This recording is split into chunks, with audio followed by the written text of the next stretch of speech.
नाज़रीन अस्सलाम वालेकुम। नाज़रीन, एक दिन पहले PMLN के सीनियर रहनुमा पाकिस्तान के एक्स प्राइम मिनिस्टर जनाब शाहिद खाकान अब्बासी साहब ने ARY के एक टेलीविज़न प्रोग्राम के अंदर पूरा लाहे अमल दिया कि किस तरह से हुकूमत को हटाया जाएगा, नए इलेक्शन होंगे। उनका ये भी कहना था कि सिंध में नए इलेक्शन करवाने की या सिंध की हुकूमत को इस मौके पर ख़त्म करने की ज़रूरत नहीं होगी, सिर्फ वफाकी हुकूमत को हटाना होगा, प्राइम मिनिस्टर को हटाना होगा। यूँ अगले चंद माह के अंदर इलेक्शन हो सकते हैं और एक उनके जहन से जो प्लान बनता है उस हिसाब से जून जुलाई में कहीं पाकिस्तान में इंतखाबात भी हो सकते हैं। मीडिया को बड़ा शदीद इंतजार है। दूसरी तरफ मौलाना फजल रहमान जो कुछ थके हुए लग रहे थे 2 दिन पहले, उन्होंने बड़े जोश व खरोश का दोबारा मुजाहरा किया इसी हवाले से, अदम एहतमाद की तहरीक लाने के हवाले से, और यूं कुछ उन्होंने अपने आप को डिस्क्राइब किया। बज़ाहिर इशारे यही मिल रहे हैं कि वो जिस तरह कुरान करीम कहता है कल्लुन अला मौला, कि वो अपने आकाओं के ऊपर भी अब बोझ हैं।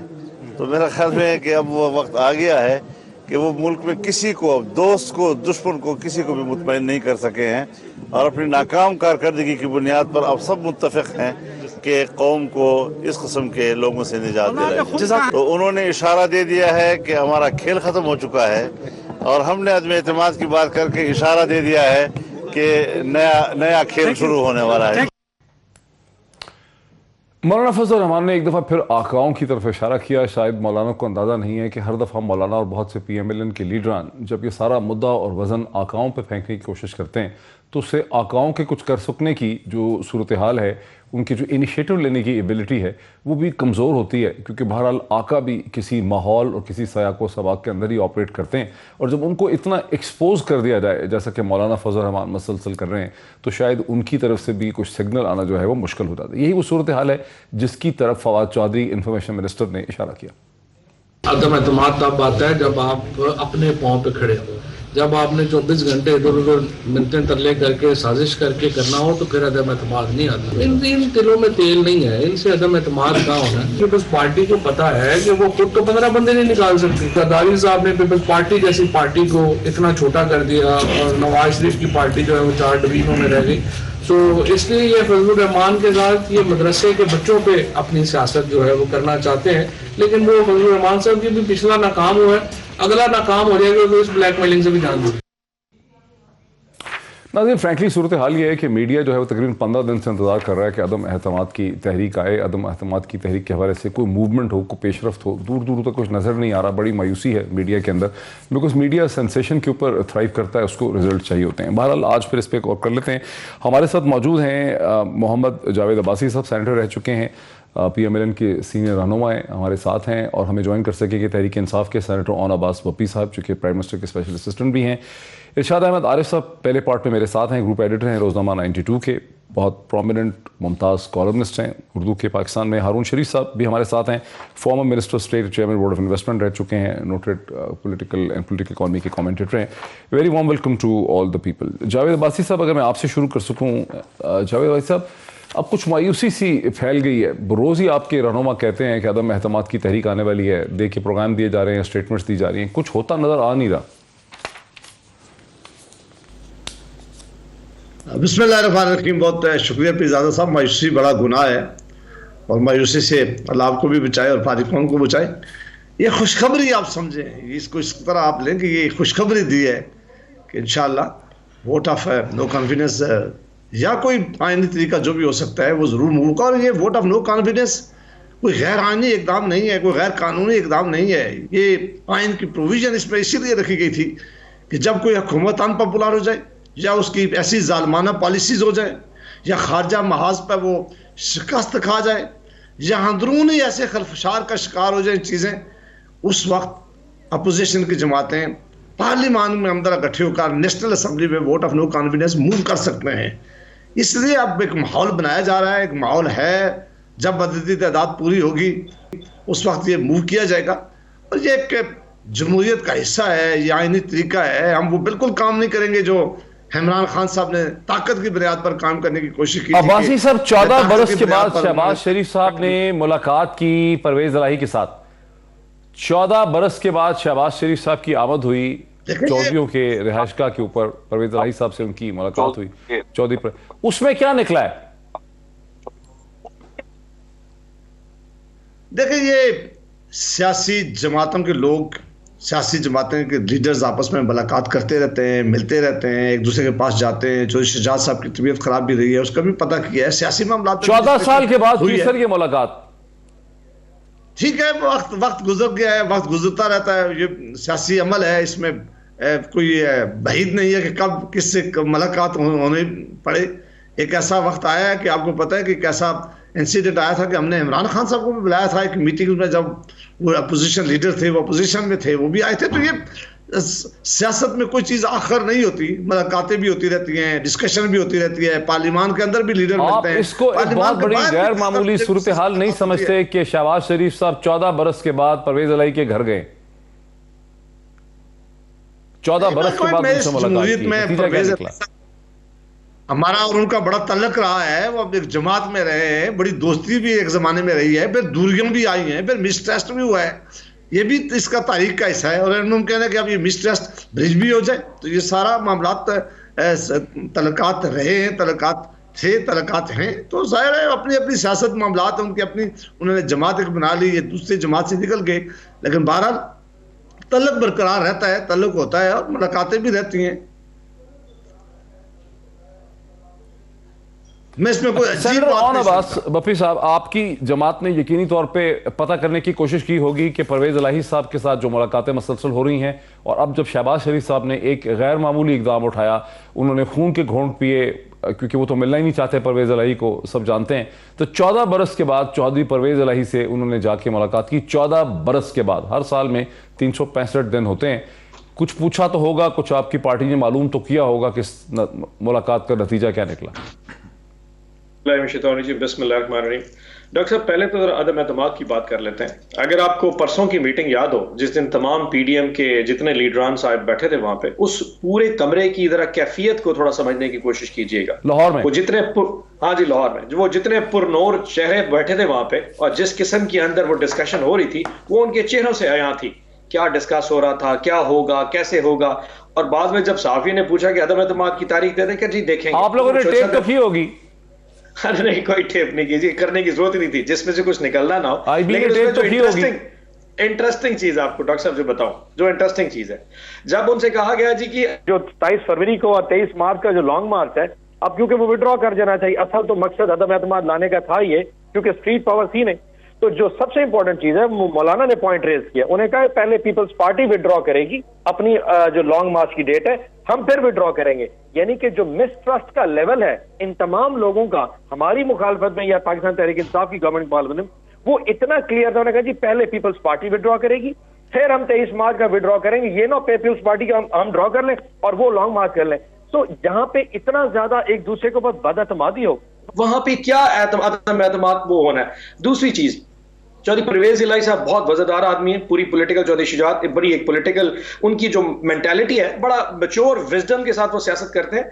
आज से कोई 3-4 दिन पहले कामिल अली आगा ने बड़ा क्लियरली कहा था, उन्होंने कहा जी हमारा 5 साल का कॉन्ट्रैक्ट है इस गवर्नमेंट के साथ, अगर इस वक्त वो हमसे मिलना चाह रहा है तो वो 23 के बाद की बात करे, इससे पहले का नहीं। और उन्होंने पहले भी कहा था कि जी 14 साल तो आया नहीं, पहले किचन में तैयारी किस चीज की कर दे।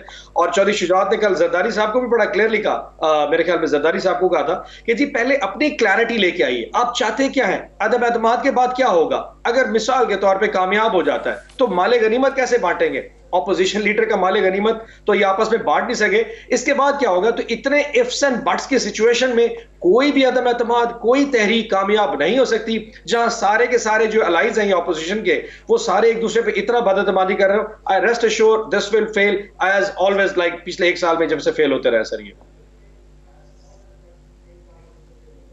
अच्छा, जरा मेरे साथ रुकें। इरशाद अहमद आरिफ साहब, आप ज़ाहिर है सियासत पर बड़ी गहरी नज़र रखते हैं, इसमें एक बात बड़ी अचंभे की है, बड़ी हैरानगी की है, मैथमेटिकली बड़ी अजीब सी है कि हिसाब किताब करें, क्योंकि पीपल्स पार्टी ने अपनी मूवमेंट चलानी थी 27 फरवरी को, PMLN ने अपना लॉन्ग मार्च करना था, PDM ने 23 मार्च के हवाले से, दरमियान में शोशा छिड़ गया, एक इनिशिएटिव ले लिया गया कोई तकरीबन 12-13-15 दिन पहले कि अदम एतमाद की तहरीक लाई जाएगी। फिर हमने ये भी सुना कि अदम एतमाद की तहरीक वज़ीर आज़म के मॉस्को जाने से पहले ही उसके फ़ौरन बाद लाई जा सकती है। अब अगर अदम एतमाद की तहरीक पे जोर है तो फिर लॉन्ग मार्च करने का तो कोई बात नहीं बनती, लेकिन लॉन्ग मार्च भी उधर ही है, अदम एतमाद की तहरीक भी उधर ही है। आपको क्या समझ आ रहा है?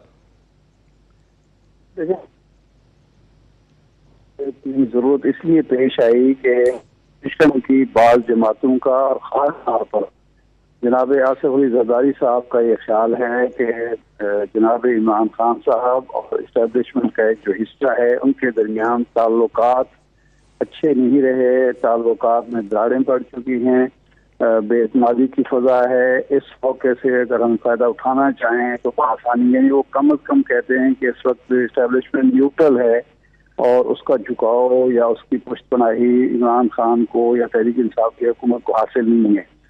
एक तो वजह ये बयान की जा रही है। दूसरी वजह ये बयान की जा रही है कि अमेरिका बहुत ज़्यादा नाराज़ है इमरान खान से। 1 साल हो गया तकरीबन, जनाब बाइडन ने उनको फ़ोन नहीं किया और उसके अलावा भी बहुत सारे मामला चल रहे हैं सऊदी अरब। और साथ ही साथ ये है कि खुद जो तहरीक इंसाफ के इत्तेहादी हैं या तहरीक इंसाफ के अरकान असम्बली हैं, मौजूदा महंगाई की वजह से वो साथ खड़े होना पसंद नहीं कर रहे। इस मफरूज़े की बुनियाद पर या इस हकीकत की बुनियाद पर या इन हक़ाइक़ की बुनियाद पर यह समझा गया कि अगर फौरी तौर पर 23 मार्च से पहले इमरान खान के खिलाफ कोई अदम एतमाद की तहरीक लाई जाए तो वो कामयाबी से हमकिनार हो सकती है। क्योंकि अगर ये मार्च का महीना गुजर जाता है और फिर रमज़ान शरीफ आ जाता है, फिर बल्दियाती इंतखाबात आ जाते हैं, तो फिर हुकूमत के खिलाफ कोई मूव करना भी आसान नहीं होगा। और हुकूमत अभी आपको आते नजर आ रही है ये अदम एतमाद की तहरीक? इतने दिन से हम इसका जिक्र कर रहे हैं, 15 दिन हो गए। मैं कह रहा हूँ कि अब इस पस मंजर में तहरीक एतमाद की अदम एतमाद की बात तो कर दी गई, लेकिन अभी तक ना नंबर पूरे हैं हमारी इत्तलात के मुताबिक, ना ही वो कॉन्फिडेंस का लेवल है, ट्रस्ट जो एक दूसरे पर होता है वो नहीं है। क्योंकि हर एक ये समझता है, मसलन अगर आज जो चौधरी बिरादरान से मुलाकात हुई है तो चौधरी बिरादरान का ये जायज़ सवाल है कि जनाब वाला अगर हम इस वक्त हम इत्तेहादी हैं, स्पीकर का ओहदा पंजाब में लेकर बैठे हुए हैं, अगर अदम एतमाद की तहरीक आती है, असम्बली तोड़ दी जाती है, तो कौन श्योरिटी देगा कि हमारी यही सीटें वापस आ जाएंगी और हम कम अज़ कम स्पीकर का ओहदा भी हासिल कर सकेंगे। और स्पीकर का ओहदा ही अगर हासिल करने के लिए हमने सारा कुछ बखेड़ा वो करना है तो हमें क्या ज़रूरत है, हम आराम से बैठे हुए हैं। यही जरदारी साहब का मामला है कि अगर सिंध की हुकूमत ही हमारे हिस्से में आनी है तो उसके बाद सिंध की हुकूमत हमें इस वक्त भी हासिल है। और जहाँ तक मुस्लिम लीग नून का है उसके अंदर एक धड़ेबंदी है कि क्या फौरी इलेक्शन होने चाहिए, क्या उसके लिए अरकान असम्बली तैयार होंगे, इत्तेहादी तैयार होंगे और जमात तैयार होगी, या 1.5 साल के इमरान खान को फिर मौका दिया जाए कि वो एक मजलूम के तौर पर अगले इलेक्शन में दाखिल हों। तो इस इख्तलाफ की वजह से अभी तक अदम एतमाद की तहरीक जो है वो नहीं लाई जा रही। सारे लोग जो हैं एक दूसरे पर एतमाद करना भी चाहते हैं, लेकिन जो माजी है, मिसट्रस्ट है, वो मेरे साथ रुके इरशाद साहब, मेरे साथ रुके। मैं जरा हारून शरीफ साहब की तरफ आता हूँ। नाज़रीन, बात यहाँ तक पहुंची कि अदम एतमाद की तहरीक तो लानी है वज़ीर आज़म के खिलाफ, लेकिन आपस में एतमाद बिल्कुल नहीं हो रहा। और जहाँ से सिग्नल आना था कि सिग्नल आएगा कहीं से, वो सिग्नल भी शायद नहीं आ रहा ठीक तरह से, वहाँ पर भी कोई एतमाद जो है बहाल नहीं हो रहा। तो अदम एतमाद तो लाना था, लेकिन एतमाद की बड़ी कमी है हर तरफ। हारून शरीफ साहब, अगर हम ये मान लेते हैं कि हुकूमत गिर जाती है, मार्च में वज़ीर आज़म को मजबूर कर दिया जाता है अदम एतमाद की एक तहरीक के नतीजे में, प्राइम मिनिस्टर इमरान खान जो हैं वो हट जाते हैं और 3 माह के बाद फिर एक इंटरिम सेटअप बनता है, तकरीबन 3 माह में इलेक्शन होते हैं, तो वो इलेक्शन कहीं अप्रैल में, जून या जून जुलाई के आखिर में, जैसे पिछली दफ़ा इलेक्शन हुए थे, सही जुलाई 2022 में एक इलेक्शन हो जाते हैं।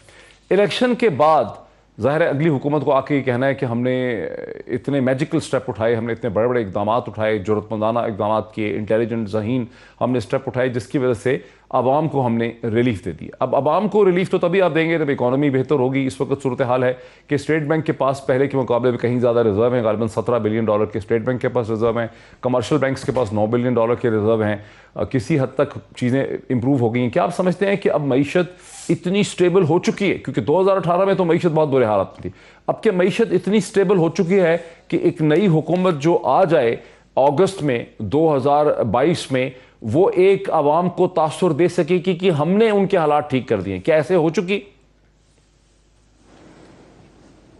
जी, बहुत शुक्रिया डॉक्टर पीरजादा। देखिए, पिछले 2 साल बहुत मुश्किल रहे हैं पर्टिकुलरली कोविड-19 का इम्पैक्ट चल रहा था, IMF के साथ हमारी निगोसिएशन में वॉलेटिलिटी थी। इसके अलावा अगर आप देखें तरजीहात में भी कुछ कन्फ्यूजन था। तो पिछले 2 बरस में ख़ास तौर पे पिछले 6-8 माह में खासे मुश्किल फैसले ले लिए गए हैं। अगर आप देखें चाइना के साथ इंडस्ट्रियल कोऑपरेशन का रिवाइवल की तरफ चल चुके हैं, IMF के साथ एक ओवरऑल डायरेक्शन पे एग्रीमेंट हो चुका है, स्टेबलाइजेशन काफ़ी हद तक हमें अब नज़र आ रही है। IMF प्रोग्राम के तहत उसके इंडिकेटर्स प्रायर एक्शंस मीट कर लिए हैं। स्टेट बैंक की इकॉनमी का मुश्किल फैसला था वो ले लिया गया है।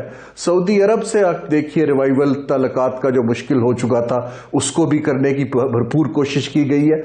तो इन सारी चीजों से अब मुझे मईशत की एक सिमत दिखाई दे रही है कि तरजीहात अब सेट हो गई हैं और मईशत की जो हमारा करंट ढांचा है उसमें जितनी गुंजाइश है ग्रोथ की 4 से 6% के दरमियान, हम उसकी तरफ अब इस वक्त कोई सिमत मुझे दिखाई दे रही है। तो अगर कोई और हुकूमत आती है, लेकिन उससे पहले यह समझना जरूरी है कि जो इलेक्शन का साल होता है या पॉलिटिकल स्टेबिलिटी नहीं होती तो ये मईशत का तसलसल को हिट करती है। पहले ही अभी तक इन्वेस्टर हमें कॉशियसली देख रहे हैं, लेकिन अगर इंस्टेबिलिटी आती है तो फिर अपनी पोजीशंस होल्ड कर लेंगे। जहां तक नई हुकूमत का सवाल है, देखें अब हमारा हमेशा से जो मसला ये रहा है कि हम ग्रोथ का तसलसल बरकरार नहीं रख पाते हैं। तो चैलेंज तो ये है कि जो भी आता है वो उसको बिल्ड कर पाएगा या नहीं कर पाएगा, तसलसल बरकरार रख पाएगा। और वो तसलसल बरकरार रखने के लिए आपको तजुर्बा भी चाहिए, आइडियलिज्म से निकलना भी पड़ता है और हमें कुछ ट्रांजैक्शंस करने की जरूरत पेश आती है। तो मेरा ओवरऑल तज्जिया ये है कि पिछले 2 साल की बनिस्बत इस वक्त चीजें जो है कुछ दिखनी शुरू हो गई हैं और अगर लोग उसको कैश करना चाहते हैं तो इसके ऊपर गालिबन उनके बैक ऑफ द माइंड ये चीज हो सकती है। उनके बैक ऑफ द माइंड में ये चीज हो सकती है। मुझे एक ब्रेक लेनी है, ब्रेक के बाद मजीद इस चीज को समझने की करेंगे। जाहिर है कोई भी सियासी हुकूमत जो है वो यही चाहती है कि लोगों को खुश किया जाए, उनको इम्प्रेस किया जाए। उसके लिए उसको मईशत चाहिए होती है, उसके लिए उसको सरकारी खजाना चाहिए होता है ताकि डेवलपमेंट प्रोग्राम हो, लोगों को तनख्वाहें दी जा सकें, जॉब्स क्रिएट हो सकें, लोगों की जेब में पैसे जाएं, उनको महंगाई से रिलीफ हो। तो उसके लिए एक स्टेज तो सेट हो गया है। क्या ये चीज है ऑपोजिशन के दिमागों में? इस पर मजीद बात करते हैं एक ब्रेक के बाद।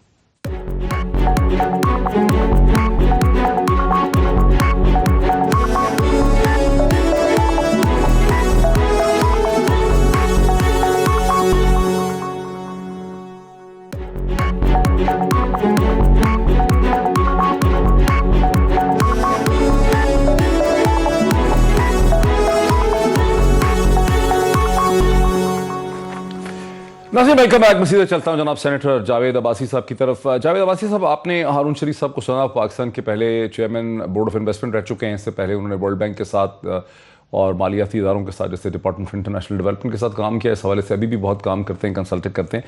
उनका कहना है कि अभी मईशत की सनत जो है वो दुरुस्त हो चुकी है। स्टेट बैंक की ऑटोनॉमी जो एक बहुत मुश्किल फैसला था वो हुकूमत उस हवाले से कर चुकी है। करंट अकाउंट डेफिसिट को गवर्नमेंट ने बहुत हद तक कंट्रोल कर लिया है। इस वक्त स्टेट बैंक के रिजर्व्स पहले के मुकाबले में बहुत ज़्यादा हैं। एक्सपोर्ट्स का एक अपवर्ड ट्रेंड है, ग्रोथ हम देख रहे हैं तकरीबन 4% के करीब उसकी प्रोजेक्शन है। तो एक ऐसी डायरेक्शन है जिसमें अगर किसी को अब से 3 या 4 माह में हुकूमत मिल जाए ऑपोजिशन की जमातों को, नई पार्टी को, तो उसके 1-2 महीने के बाद वो ये क्लेम कर सकते हैं कि हमने चीज़ों को टर्न अराउंड कर दिया। क्या ये वो असेसमेंट है जिसके ऊपर ऑपोजिशन अपना पूरा कैलकुलस बिल्डअप कर रही?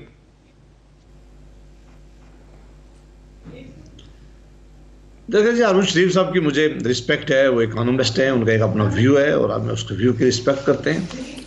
लेकिन असल में मैं ये नहीं पूछ रहा कि हो क्या गया होगा।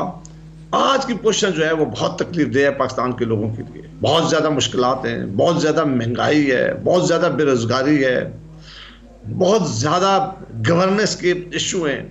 और मेरा ख्याल है कि पिछले कुछ 3 सालों में या 3.25 सालों में जितनी महंगाई इस हुकूमत ने कर दिया है, एक आम आदमी के लिए इज्जत के साथ जिंदगी गुजारना मुश्किल हो गया है। मरीज के लिए दवाएं खरीदना मुश्किल हो गया है। आप देखेंगे यहाँ 5 बहुत बड़े कमीशन बनाए गए जिसमें अरबों रुपयों का डाका डला है। सबसे पहले दवाइयों का, फिर आटे का, फिर उसमें गंदम भी शामिल थी, फिर चीनी का, फिर पेट्रोलियम का। और ये सारे वो लोग थे जो जिनके कमीशन की रिपोर्टें आई हैं कि वो सारे लोग हुकूमत में बैठे, उनके खिलाफ कोई एक्शन नहीं हुआ। इमरान खान साहब ने खुद कुछ अर्सा पहले तकरीर करके कहा कि एज ए वज़ीर आज़म मेरा गुजारा नहीं है, बहुत मुश्किल है, मैं अपना गुजारा किस तरह करूं। जिस मुल्क का वज़ीर आज़म अपने कह रहा है उसमें आम आदमी के लिए हम तो मुख्तलिफ बात कर रहे हैं। तो मेरा ख्याल है कि आम अब्बासी साहब हम मान रहे हैं, वो तो अब्बासी साहब हम तो बात ही ये कर रहे हैं, हम तो बात ये कर रहे हैं कि गुज़िश्ता 3-3.5 साल आम आदमी के लिए बड़ी मुश्किल से गुजरे, क्योंकि बहुत ही मुश्किल, पेनफुल, तकलीफ दे इकदाम उठाने पड़े करंट अकाउंट डेफिसिट को ठीक करने के लिए, स्टेट बैंक के रिजर्व्स को बिल्डअप करने के लिए, IMF से पैसा लेने के लिए, IMF की शराइत करने के लिए, स्टेट बैंक को ऑटोनॉमी देने के लिए। चूंकि इकोनॉमी बैंकरप्ट हो चुकी थी, इकोनॉमी बैठ गई थी, बहुत मुश्किल, तकलीफ दे, पेनफुल स्टेप्स उठाने पड़े। अब इकोनॉमी की डायरेक्शन हो गई है, अब जबकि इकोनॉमी एक बेहतर डायरेक्शन में जा रही है, कि ऑपोजिशन की जमातें सोच रही हैं कि यार असल मसला तो हो चुका, अब हम आके डिक्लेरेशन ऑफ विक्ट्री करेंगे, अब हम कहेंगे हमने, क्योंकि आम आदमी को तो पता कोई नहीं इन सारी चीजों का। जो आप तो कह रहे हैं ना आम आदमी की मुश्किल, हम सब की मुश्किलात हैं, लेकिन जो मैं बात कर रहा हूं उसका तो आम आदमी को पता ही कोई नहीं है कि इकोनॉमी में क्या हुआ, करंट अकाउंट डेफिसिट क्या होता है, स्टेट बैंक की ऑटोनॉमी क्या होती है, रिजर्व्स क्या होते हैं, एक्सपोर्ट्स का बढ़ना क्या है, करंट इंपोर्ट्स को रोकना क्या है। मैं तो उसकी बात कर रहा हूं, मैं तो आम आदमी की अभी की मौजूदा हालात की बात नहीं कर रहा। देखें पीरजादा साहब, ये डायरेक्शन लेस हुकूमत है, कोई डायरेक्शन है ही नहीं। इकानमी सिलेंडर की आई हुई है, IMF के मुलाजमीन के पास इस वक्त इकानमी है, वो चला रहे हैं। जो स्टेट बैंक का लॉ की बात की है अरुण रशीद साहब ने, हम इससे कतई तौर पे हम समझते हैं, हमारे ख्याल है कि ये लॉ ठीक नहीं है, इसमें कुछ ऐसी क्लाजेज हैं जो बहुत ज्यादा जो है इन्होंने IMF के कहने पर हमारा जो स्टेट बैंक था उसको बहुत ज्यादा, वो तो क्या इसको रिवर्स करेंगे सर। अब फिर बात तो ये ना अब्बासी साहब, क्या आप आके स्टेट बैंक की ऑटोनॉमी का जो एक्ट आया है उसको रिवर्स कर देंगे, क्या आप रोक देंगे? ये असल तो सवाल ये है ना कि इसमें हमारी स्टेटेड पोजीशन है कि हम आएंगे तो इस लॉ को रिव्यू करेंगे, ये बिल्कुल, इसमें तो कोई दूसरी राय नहीं है। अगर हम आए तो AVM के लॉ को भी फौरी तौर पर रिव्यू कर रहेंगे और करना चाहिए। हम समझते हैं कि वो भी बिल्कुल ठीक नहीं है, वो ऐसा लॉ बनाया गया है जो खास जमातों को फायदा देने के लिए किया गया है, लिहाजा उसको भी रिव्यू करेंगे। और इस तरह कुछ और लॉ है जिनको फौरी तौर पर, मैं समझता हूं कि अगर अदम एतमाद कामयाब हो जाता है तो जो नई हुकूमत आएगी पहले वो इन लॉ को रिव्यू करे और उसके बाद जनरल इलेक्शन होंगे या होने चाहिए। तो ये तो स्टेटेड पॉलिसी है हमारी। वो तो EVM के लॉ को रिव्यू करेंगे ना, ठीक, उसको भी वो ऑन अब्बास भुट्टी साहब, जिस आप लोग की क्या पाकिस्तान असेसमेंट कहता है है? कि ये लॉ ठीक नहीं है। इलेक्शन कमीशन ऑफ पाकिस्तान जिसने इलेक्शन कराने इस मुल्क में फ्री एंड फेयर, जिनकी ये जिम्मेदारी है, आईने पाकिस्तान ने जिनको जिम्मेदारी दी हुई है, वो कहते हैं कि अगर ये लॉ रहा तो आने वाले इलेक्शन पाकिस्तान की तारीख में सबसे ज्यादा रिग्ड इलेक्शन होंगे। तो हम उस लॉ को किस तरह छोड़ सकते हैं? किस तरह उस जो अदारा जिसने इलेक्शन करवाना है वो कहता है कि इस मशीन की मौजूदगी में, इस लॉ की मौजूदगी में किसी तौर पर फ्री एंड फेयर इलेक्शन नहीं हो सकते। तो पीरजादा साहब, आप नहीं समझते कि पाकिस्तान की फ्यूचर इसमें है कि free and fair election? Sir साहब, वो आपकी बात अपनी जगह सही होगी EVM के हवाले से। मेरा तो सवाल और दलील बिल्कुल मुख्तलिफ है कि मईशत के हवाले से इलेक्शंस का जो है फैसला होना है। सेनेटर ऑन अब्बास भुट्टी साहब, आप माशाल्लाह पढ़े लिखे आदमी हैं, बैतुल माल को हेड करते रहे हैं, आपकी पार्टी ने भी असेसमेंट की होगी कि इस वक्त जो इकोनॉमिक डायरेक्शन जा रही है, जब आप ग्रोथ 4% की बात करते हैं, करंट अकाउंट डेफिसिट को आपने होल्ड किया हुआ है, एक्सपोर्ट्स की अपर ट्रांजैक्शन है, रेमिटेंसेज आपके पहले से बढ़े हैं, पाकिस्तान की कंपनीज ने रिकॉर्ड प्रॉफिट कमाया 1000 अरब का। आप लोगों को क्या लगता है कि कब आपकी हुकूमत इस सिचुएशन में आ जाएगी? क्या अगस्त सितंबर में अगर आपकी हुकूमत गिरती नहीं है तो क्या अब एक आम आदमी को रिलीफ देने की सूरत हाल में आप आ जाएंगे सितंबर तक? डॉक्टर साहब, मेरे ख्याल में जून का जो बजट होगा 30 जून वाला, वो बहुत ज्यादा सब्सटेंशियल इसमें रोल प्ले करेगा जी। उसकी वजह यह है कि हमारी फोरकास्टिंग ये है कि मार्च में ब्रेंट क्रूड ऑयल की जो प्राइसेस हैं वो वापस अपने पीक से नीचे आना शुरू हो जाएंगी, और वंस दे गो बैक, और वो 80 से 70 डॉलर के दरमियान अगर अभी बढ़ रही है स्टेबल। जी, अभी इस वक्त तो यूक्रेन का इशू है ना, यूक्रेन और रशिया का जो इशू है उसकी हाइपोथेसिस के बेस के ऊपर वो बढ़ती जा रही है। लेकिन अगर ये इशू रिजॉल्व हो जाता है, एंड होपफुली हो जाएगा, तो मार्च में it will go back to 70 to 80 dollars. इस सूरत में जो अगर आपने आज से 3 या 4 दिन पहले अगर आपने IMF की रिपोर्ट पढ़ी हो, 174 पेजेस की रिपोर्ट भेजी थी, उन्होंने कहा जी पाकिस्तान की जो ट्रेजेक्ट्री है वो नेक्स्ट 5 ईयर्स के लिए 5 से 7% पे मुसलसल पाकिस्तान ग्रोथ करेगा। क्योंकि अब वो जो, जैसे आपने अपने इंट्रो में कहा, हमने वो जो एक सस्टेनेबल पोजीशन है वो ले ली है, रिफॉर्म्स भी हो गए, जो रिक्वायरमेंट्स थी वो भी पूरी हो गई, हमारा बैलेंस शीट भी बैलेंस हो चुकी है, हमारा जो करंट अकाउंट डेफिसिट है वो भी कंट्रोल में आ गया। और अगर दुनिया इकॉनमी खुल जाती है और हमारा ये जो तेल की प्राइसेस का जो बिल है ये थोड़ा नीचे आना शुरू हो जाए, हम करंट अकाउंट डेफिसिट को भी कंट्रोल में वापस ले आएंगे। हैविंग सेड दैट, मेरे ख्याल में ऑपोजिशन ये सारी चीजें आई नहीं कर रही। मैं आपके थोड़े से एनालिसिस डिफरेंट जाऊंगा। ऑपोजिशन सिर्फ और सिर्फ एक हाइप क्रिएट कर रही है, और हाइप इसलिए क्रिएट कर रही है कि जो तहरीक का जो एक मोमेंटम था वो बिल्ड हो नहीं सका। आपको शायद याद हो कि जरदारी साहब को जब कहा गया था कि जी तहरीक चलाते हैं, तो जरदारी साहब ने कहा कि सबसे पहले नवाज शरीफ को पहले पाकिस्तान बुलाइए, फिर देखते हैं तहरीक कैसे चलती। सारा हिस्सा जो है, सारा वजन जो है वो सिंध ने नहीं उठाना। सो ये जो माइंडसेट है पीपल्स पार्टी ने बड़ा वाइजली प्ले किया है, क्योंकि 27 फरवरी को नवाज शरीफ साहब आना चाहते थे पाकिस्तान। नहीं सर, नहीं आना चाहते सर। अगर वो आना चाहते तो आई होप के कब के आ चुके होते। लेकिन हैविंग सेड दैट, 27 फरवरी की डेडलाइन पीपल्स पार्टी जो है ना वो अपनी जगह पूरी कर नहीं सकी। उन्होंने बड़ी कमाल तरीके से नून लीग को अपनी पिच पे ले आके खड़ा कर दिया। आए जी अदम एतमाद की तरफ चलते हैं, क्योंकि हमारी तहरीक तो चलनी कोई नहीं है, इन लोगों को आके एक्सपोज करते हैं। Having said that, I can tell you, ये जो तहरीक अदम एतमाद लेके आ रहे हैं, सिंध में क्या डिसाइड करेंगे? ये सिर्फ तहरीक अदम एतमाद सिर्फ सेंटर की हद तक जाएगी? फिर तो हर तरफ ही जा सकती है। ये ऐसा कुछ नहीं होने लगा, ये सिर्फ एक आई वॉश है। और इस वक्त सिर्फ वकार अब्बासी साहब ने कल एक टीवी प्रोग्राम में कहा है कि सिंध की हुकूमत को खत्म करने की जरूरत नहीं होगी। खाकान अब्बासी साहब ने एक टीवी प्रोग्राम में यह कहा है कि सिंध की हुकूमत को खत्म करने की जरूरत नहीं होगी, हम सिर्फ सेंटर में इमरान खान की हुकूमत को खत्म करेंगे और फिर इंतखाबात की तरफ जाएंगे। क्या कानूनी तौर पर मुमकिन नहीं? डॉक्टर साहब, ये जो व्हील होता है ना, पॉलिटिकल व्हील होता है, ये किसी के पिक एंड चूज से नहीं जा सकता। आप चेरी पिकिंग नहीं कर सकते कि हमने क्योंकि फेडरल में लेके जाना, हम पंजाब में नहीं जाएंगे, हम सिंध में नहीं जा सकेंगे। ये एजिटेशन, ये पॉलिटिकल मूवमेंट्स, ये अदम एतमाद, ये किसी के कंट्रोल में नहीं होती। और खास तौर पे इस किस्म की तितर बितर किस्म की ऑपोजिशन अगर वो एक प्लानिंग कर रही है, आई कैन एश्योर यू इसमें कोई कंस्ट्रक्टिव टारगेटिंग कोई नहीं है, कोई कंस्ट्रक्टिव स्ट्रैटेजी कोई नहीं है। इट्स जस्ट एक हवा में एक तीर छोड़ी जा रहे हैं और देखा जाएगा। दूसरी बात, वो फवाद चौधरी साहब ने कहा था ना, नंबर्स तो इनके पास पूरे कोई नहीं।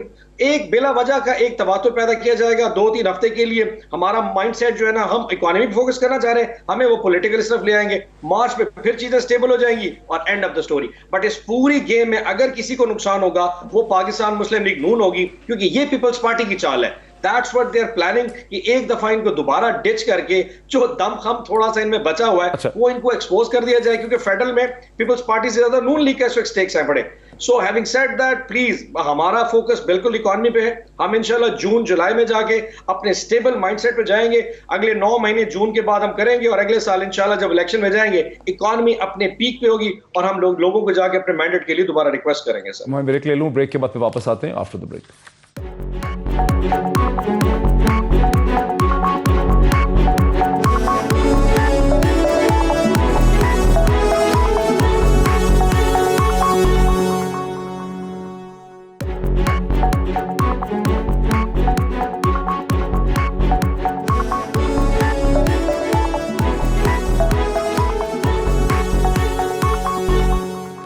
मैं अपने टॉपिक की तरफ वापस आता हूँ। मैं आना चाह रहा हूँ सेनेटर जावेद अब्बासी साहब की तरफ। जावेद अब्बासी साहब, आपने देखा कि कैसे सेनेटर ऑन अब्बास पप्पी साहब जो हैं, ये मज़े ले लेके ये लोग कहते हैं कि नवाज शरीफ साहब में वापस नहीं आना।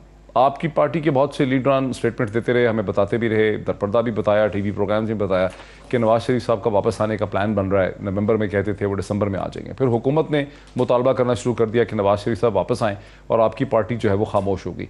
तो ये जो सूरत हाल है कि नवाज शरीफ साहब यहाँ से सिर्फ 4 हफ्तों के लिए गए थे, वो कहते थे बीमार हैं, उनकी ज़िंदगी को ख़तरा है, ना उनकी एंजियोग्राफी हुई, ना उनकी एंजियोप्लास्टी हुई, ना वो किसी प्रॉपर बड़े टर्शरी केयर हॉस्पिटल में एडमिट हुए, कोई ना उनके टेस्ट रिजल्ट नए आए, सिर्फ डॉक्टर्स के लेटर्स आ जाते हैं। ये जो सारी सूरत हाल है, ये सियासी तौर पर, इसी तरह इसाक डार साहब ने कहा मैं अपनी सीट का हल्फ उठाने के लिए तैयार हूँ लेकिन आ नहीं सकता, मेरी सेहत ठीक नहीं है।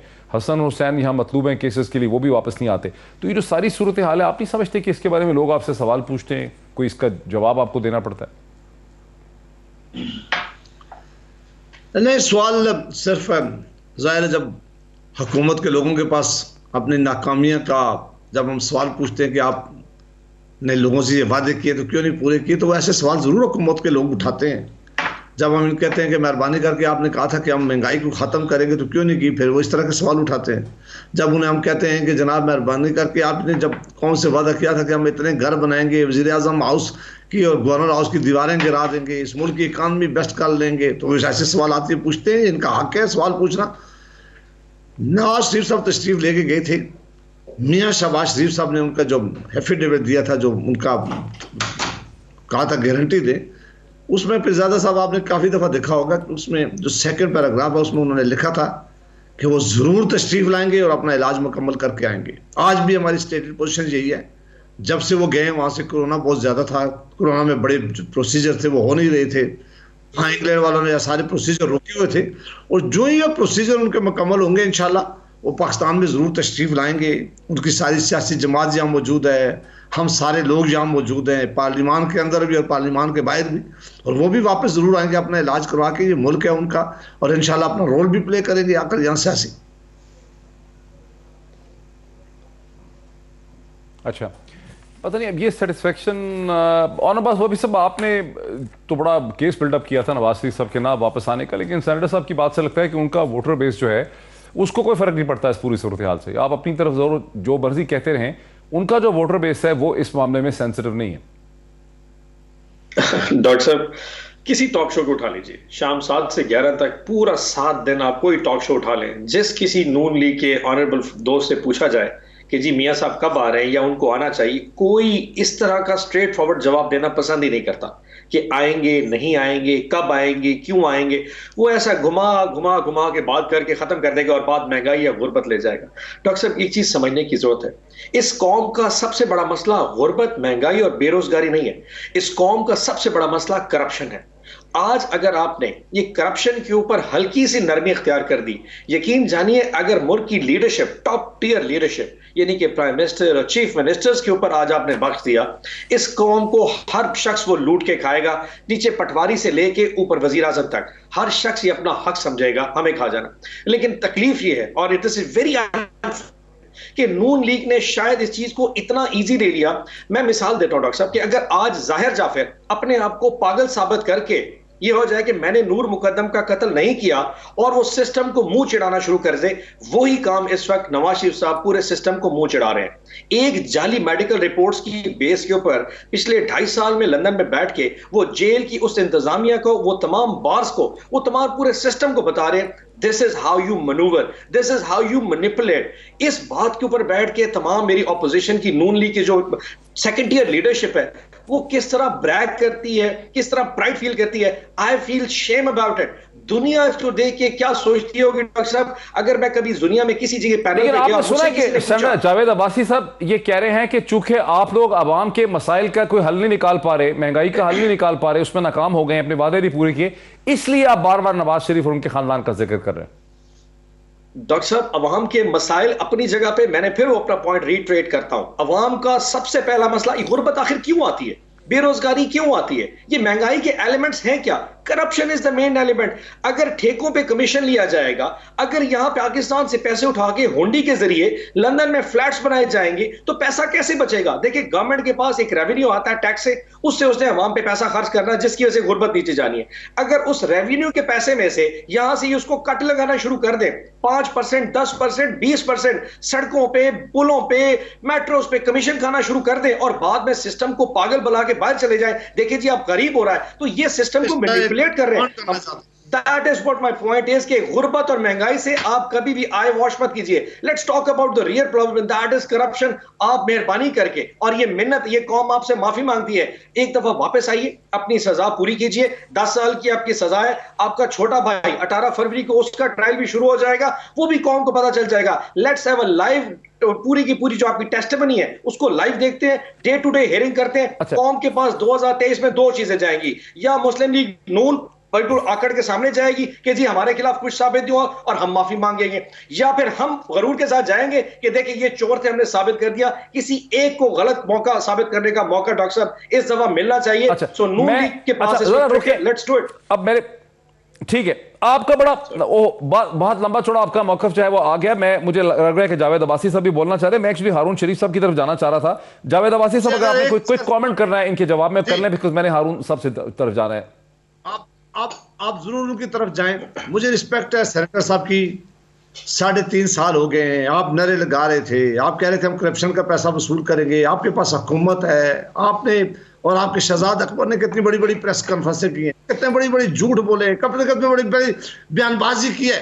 और मेहरबानी करके किसी एक केस को आप लॉजिकल एंड तक पहुंचाते, किसी एक केस से आप रिकवरी करवाते। ये सारे मामलात आपने झूठ की बुनियादों पर ये केसेस बनाए हुए हैं, और जो ही हाई कोर्ट और सुप्रीम कोर्ट में जाते हैं, हाई कोर्ट और सुप्रीम कोर्ट भी ज्यादा सब कहती है कि इस नैब को ये अपने जाती बेनिफिट के लिए इस्तेमाल करते हैं। वो कहते हैं कि हुकूमतें बनाने में इस नैब को इस्तेमाल करते हैं। वो कहते हैं कि ये हुकूमत लोगों की पगड़ियां और इज्जतें उछालने के लिए नैब को इस्तेमाल करते हैं। तो जब आपके पास हुकूमत है, जब आपके पास 3.5 साल हो गए हैं, आपके साथ लोग छलांगे मार के आपसे भाग रहे हैं, आपने क्या रिकवरी की है कि आप लोगों को ताने देते हैं? आपने मेहरबानी करके आज तक आपने सबको लीडरशिप को अंदर किया। आपका जवाब हो गया। अब मुझे हाँ ठीक ठीक ठीक, आपका भी जवाब हो गया। मैं जरा एक नई चीज, हारून साहब, दो तीन सवाल हैं चूंकि आपका ताल्लुक ही मईशत से है, आपने हमेशा इकोनॉमिक इश्यूज को देखा from a banker into public finance, सब चीजों में। दो चीजें, एक तो ये जो बजट है, ये समझते हैं कि अगर इंटरनेशनल ऑयल प्राइसेस जो हैं, ये कमोडिटी प्राइसेस जो हैं, वो किसी हद तक नीचे आती हैं तो ये बजट जो होगा 2022 का, ये आवाम को रिलीफ दे सकेगा। एक तो ये चीज़ है।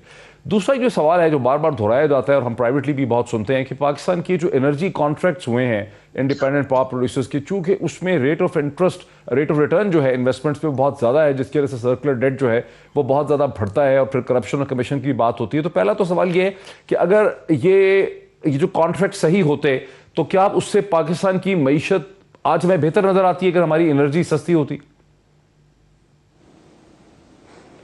जी मोहित, देखिए आप अभी दो स्कूल ऑफ थॉट देख रहे हैं। एक हुकूमत का है जिसका ख्याल है कि बजट के बाद बहुत ज़्यादा एक फील गुड फैक्टर आ जाएगा, चीज़ें चल पड़ेंगी। एक अपोजिशन का है जिनका ख्याल है कि महंगाई बहुत बढ़ गई है, लोगों के लिए बहुत मुश्किल है। मेरा आसान अल्फाज में तज्जिया ये है कि हम इंतहाई मुश्किल हालात से मईशत को हम मुश्किल की स्टेज पर ले आए हैं और अब हमें कुछ आसानी की तरफ जाने के लिए मजीद मुश्किल फैसले करने पड़ेंगे। जैसे IMF ने हमारी प्रोजेक्शन 4% की है अगले साल की, वो जो 5 से 7% की बात करते हैं वो हमारा पोटेंशियल बताते हैं अगर हम स्ट्रक्चरल फॉल्ट लाइंस को दूर कर पाए। और ये जो आपका सवाल है पहला IPPs का, वो एक स्ट्रक्चरल फॉल्ट लाइन है जिसके अंदर हुकूमत ने गारंटी दिया हुआ है कि एक महंगी बिजली को हमने चाहे आप चलाएं ना चलाएं, हमने कैपेसिटी पेमेंट के बाद में पैसे देने ही देने हैं। अब जो पावर सेक्टर की रिफॉर्म है वो एक मुश्किल स्ट्रक्चरल फैसला है जहां हमने फ्यूल की कॉस्ट घटानी है। मेरा सवाल दोनों सेनेटर साहबान और अपने मुल्क से ये है कि मुल्क ने अगर आगे चलना है, 20 लाख लोगों को बाइज्जत रोजगार हर साल देना है, हमें 7% ग्रोथ चाहिए। उसमें 3-4 स्ट्रक्चरल चीजें किसी को भी करनी पड़ेगी। हमें फ्यूल कॉस्ट अपनी पावर की जो 60% डिपेंडेंट है ऑयल के ऊपर, उसको कम करना पड़ेगा, रिन्यूएबल की तरफ जाना पड़ेगा। तो जो एक क्लब है जो इसको कंट्रोल कर रहा है, आया वो आपको करने देगा या नहीं करने देगा? दूसरा सवाल यह है कि अगर हमने पेट्रोल पर इन्हिसार घटाना है तो हम मैस स्केल पे इलेक्ट्रिकल व्हीकल की तरफ जा पाएंगे या हम मजीद गाड़ियां फ्यूल पर लाते जाएंगे ताकि हमारा इंपोर्ट का बिल बढ़ता जाए? तीसरा सवाल यह है कि जो हमारी ब्लीडिंग हो रही है स्टेट ओन्ड एंटरप्राइज से, क्या हम उसको रोक पाएंगे, बेच पाएंगे या नहीं कर पाएंगे?